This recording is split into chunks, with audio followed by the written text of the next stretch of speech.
세계 최초라는 타이틀이 붙었던 전기통신사업법 개정안, 이른바 구글 갑질 방지법이 우여곡절 끝에 마련됐죠. 그러나 법안 시행에도 불구하고 국내 앱 시장에서 압도적인 영향력을 갖고 있는 구글은 전혀 미동도 없이 통행세를 걷겠다는 입장을 고수하고 있는 상황입니다. 이에 국내 소비자들과 콘텐츠 업계가 구글의 인앱 결제 정책이 위법하다고 반발하며 법적 조치를 예고하고 나섰는데요. 관련 내용 이혜연 기자가 취재했습니다. 넷플릭스와 같이 영화나 드라마를 볼 수 있는 동영상 서비스 앱인 티빙과 웨이브의 구독료는 15% 올랐습니다. 교복 이북, 알라딘, 네이버 웹툰 등 전자책 앱들도 일제히 콘텐츠 사용료가 올랐습니다. 멜론 같은 음원 사이트도 예외는 아닙니다. 갑자기 이렇게 앱 이용료가 줄줄이 오르게 된 이유가 뭘까?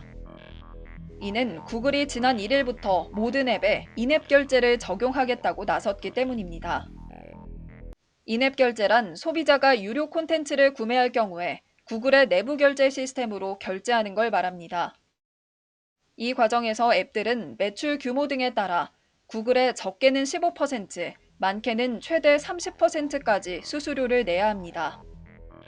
로마에 왔으면 로마법을 따르라는 말처럼 구글은 자신들의 정책을 따르지 않는 앱들을 플레이 스토어에서 삭제하기로 했습니다.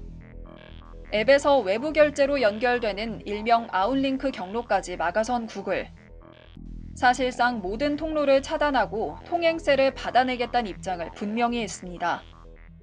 이 같은 구글의 독불장군식 정책으로 서비스 이용료가 인상되자 부당한 횡포라는 원성이 여기저기서 나오고 있습니다.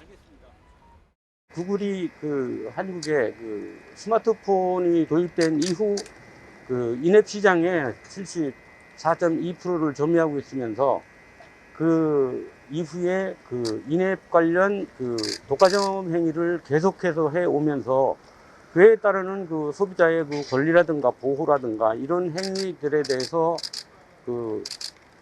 자신들의 어떤 의무와 이행을 철저히 해야 됨에도 불구하고 이에 대한 의무 이행은 하지 않은 채 자신들의 수익만을 철저하게. 나아가 가격 부담 등의 이유로 소비자가 앱 이용을 포기하게 되면 그 피해는 결국 창작자들에게 미친다는 지적도 제기됐습니다.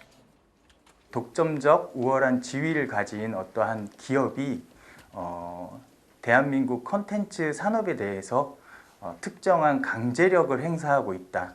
이 점이 가장 큰 문제라고 생각을 하고 있고요.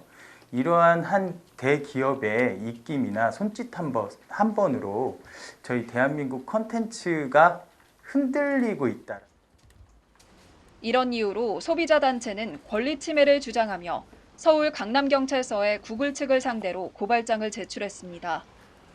이들은 구글의 인앱 결제가 지난해 9월과 올해 3월 시행된 개정 전기통신사업법, 이른바 구글 갑질 방지법에 위반된다고 주장합니다. 강제 정책에 따른 피해가 발생할 사실도 충분히 알고 있음에도 불구하고 이에 대하여 강제 행위를 하고 있는 것은 우리나라의 소비자들의 통신 권리라든가 정부의 어떤 규제라든가 감독이라든가 이런 부분에 대해서 철저히 무시하고 있는 것으로 저희들은 판단돼서 이에 대하여 전기통신사업법 50조 제1항 9호에 따른 저희들이 고발을 하게 되었습니다.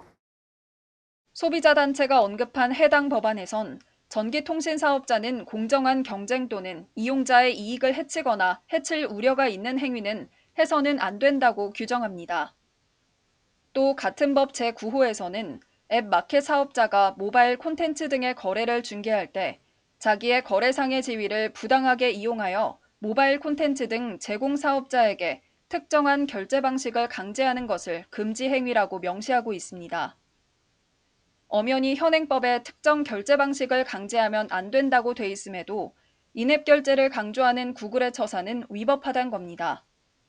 이에 구글 측은 인앱 결제와 함께 인앱 내 3자 결제도 만들어서 앱 개발사에 선택권을 줬다는 입장이지만 법안 피해가기 꼼수라는 비판이 나옵니다.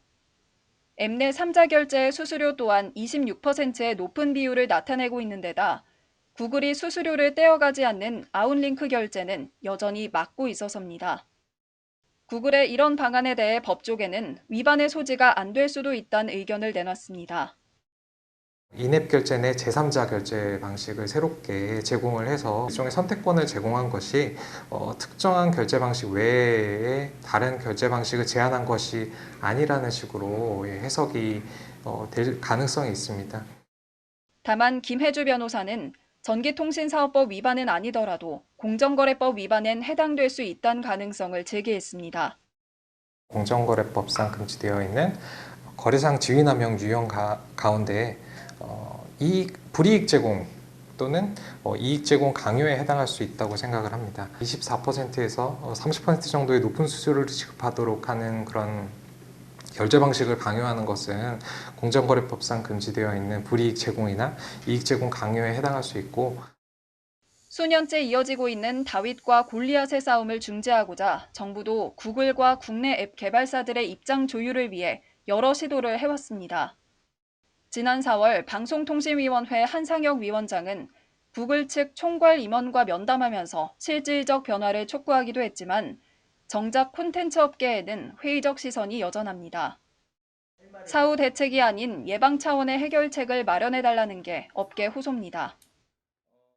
방향이 사후 대책 쪽으로 흘러가고 있는 모습이 속상하다는 겁니다. 어떠한 대상들이 도대체 얼마나 더 피해를 봐야 된다라는 얘기인가요? 예방 차원에서 해결할 수 있는 부분들을 더 고민하고 또 더 적극적인 액션을 취해달라.